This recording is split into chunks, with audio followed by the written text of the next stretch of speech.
जय हिंद defence aspirants, welcome back again. This is Divyanshu Pandey. Pakistani navy की स्ट्रेंथ को पीछे छोड़ते हुए अब भारत की इंडियन कोस्ट गार्ड एक कदम और भी आगे बढ़ने वाली है और इस प्रकार से इंडियन कोस्ट गार्ड के स्ट्रेंथ में इजाफा होने वाला है। तो पूरी न्यूज क्या है उसको हम आज के इस क्लास में कवर करेंगे। जैसा कि हम सभी जानते हैं कि मैरीटाइम डोमेन में भारतीय सेनाएं अपने आप को आगे बढ़ाना चाहती हैं, जिसमें हमारी इंडियन नेवी और इंडियन कोस्ट गार्ड दोनों ही आती हैं। दोनों ही फोर्सेस मिनिस्ट्री ऑफ डिफेंस के अंतर्गत आती हैं और भारत सरकार ये चाहती है कि हम अपने सामुद्रिक क्षमता को और भी बढ़ाते चले जाएं, चाहे वो बंगाल की खाड़ी हो, अरबियन सागर हो, अरबियन सी हो या फिर इंडियन ओशियन हो। तो अगर हम अपने मैरीटाइम बाउंड्री लाइन जो कि पाकिस्तान से जुड़ता है अरबियन सी की तरफ देखें तो वहां पर हम जानते हैं कि हमारी इंडियन कोस्ट गार्ड और इंडियन नेवी तैनात रहती है। और अभी खबर आई है कि इंडियन कोस्ट गार्ड अपनी स्ट्रेंथ को काफी तेज गति से आगे बढ़ा रही है और इस गति से पाकिस्तान की नौसेना हमारी कोस्ट गार्ड से पीछे हो जाएगी। नेवी की बात तो दूर है, वो तो पहले से भी पीछे है। अब हमारी इंडियन कोस्ट गार्ड भी पाकिस्तानी नौसेना को पीछे कर देगी।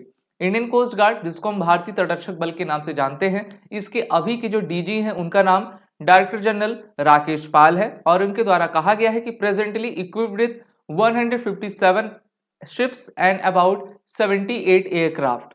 और इंडियन कोस्ट गार्ड का प्लान है कि वो 200 शिप्स और 100 एयरक्राफ्ट को 2025 ईयर एंड में और 2026 के अर्ली में जो है एक्वायर कर ले।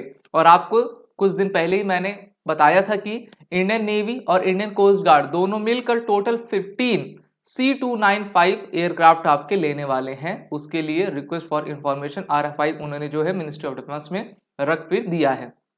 तो इस तरीके से हमारे इंडियन कोस्ट गार्ड के पास डिफरेंट टाइप्स की शिप्स और हेलीकॉप्टर्स मौजूद हैं, जिससे कि वो हमारे मैरीटाइम जो हमारी बाउंड्री है उसकी हिफाजत किया करते हैं। इस प्रकार से अभी हाल ही में एक ग्लोबल फायर पावर रैंकिंग भी आई थी, जहां पर उन्होंने कहा था कि India's primary naval rival in the western sea would Pakistan possesses a total of 114 asset. सिर्फ इनके पास 114 एसेट हैं। वहीं पर नेवी और कोस्ट गार्ड काफी आगे है इनसे। साथ ही साथ पाकिस्तानी नौसेना की बात करें तो ये चाइनीज नौसेना पर सबसे ज्यादा डिपेंडेंट है। चाइना की जो नौसेना है वो ग्वादर पोर्ट में आपकी रहती है। दूसरा, चाइना की जो नौसेना है, चाइना की जो सरकार है, पाकिस्तानी नौसेना को सपोर्ट करती है और उनके लिए सबमरीन्स और भी डिफरेंट टाइप्स के शिप्स, हेलीकॉप्टर्स बनाकर दिया करती है। लेकिन हम सभी जानते हैं कि चाइनीज सामान की वैलिडेशन कोई भी नहीं दे सकता, यहां तक कि चाइना भी नहीं दे सकता है। अभी हमने स्ट्रेटेजिक अलाइनमेंट और रीजनल कंपैरिजन से रिलेटेड एक हमारे डिफेंस मिनिस्टर के द्वारा ब्रॉडर विजन रखा गया था, जहां पर हमारे रक्षा मंत्री के द्वारा कहा गया कि हमको सागर इनिशिएटिव पर काम करना होगा, जिसके तहत जो है इंडियन ओशियन पर बसे जितने भी देश हैं जो हमारे फ्रेंडली कंट्रीज हैं उनका सहयोग लेकर हम अपने ट्रेड और सिक्योरिटी को आगे बढ़ा पाए। अमेरिका के साथ भी हम इंडो पैसिफिक के पैक्ट पर हैं, जहां पर इंडो पैसिफिक की सिक्योरिटी करने का दायित्व भारत के पास है। वहीं पर अभी हाल ही में कुछ दिन पहले ही 15th capacity building senior officer की मीटिंग आपकी कंडक्ट करवाई गई थी 12 दिसंबर को।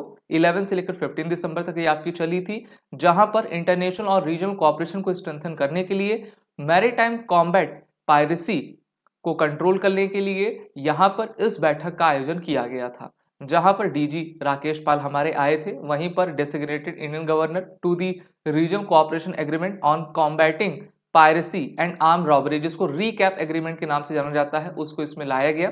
और इसमें भारत के अलावा 90 डिफरेंट कंट्रीज के international delegates, 15 countries alongside representative from the Indian navy, major port state maritime members, DG of shipping and other maritime organisation इसमें शामिल थे।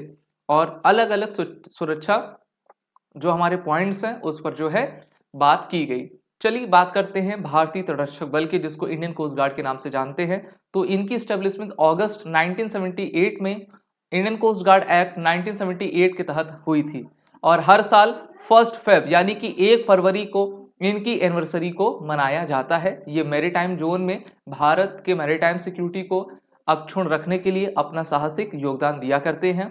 इसी के साथ इनका हेडक्वार्टर नई दिल्ली में अवस्थित है और 1971 का वॉर जो पाकिस्तान से हुआ था, तो उससे सबक लेते हुए भारत को जो है एक जरूरत पड़ी कि हमको नेवी के अलावा इंडियन कोस्ट गार्ड भी चाहिए, जो कि उनको बैक करती रहे।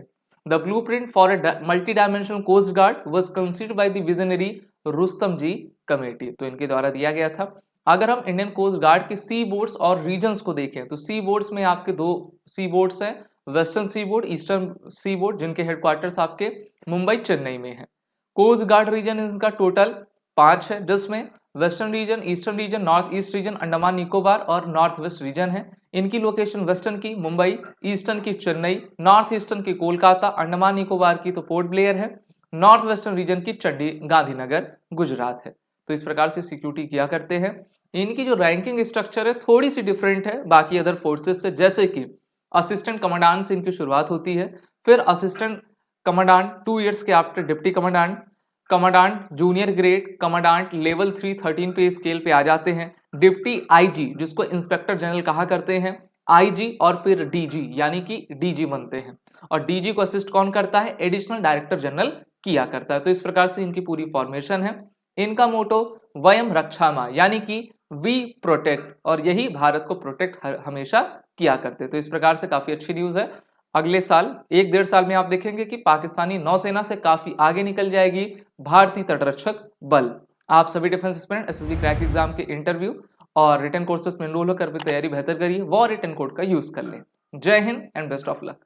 अगर आप एक डिफेंस एस्पिरेंट हैं और SSB interview, NDA, CDS, AFCAT जैसे एग्जाम्स के लिए प्रिपेयर कर रहे हैं तो आप एसएसबी क्रैक एग्जाम्स के कोर्स को चेक करना ना भूलें। आप हमारी लर्निंग एप्लीकेशन को गूगल प्ले स्टोर से भी डाउनलोड कर सकते हैं।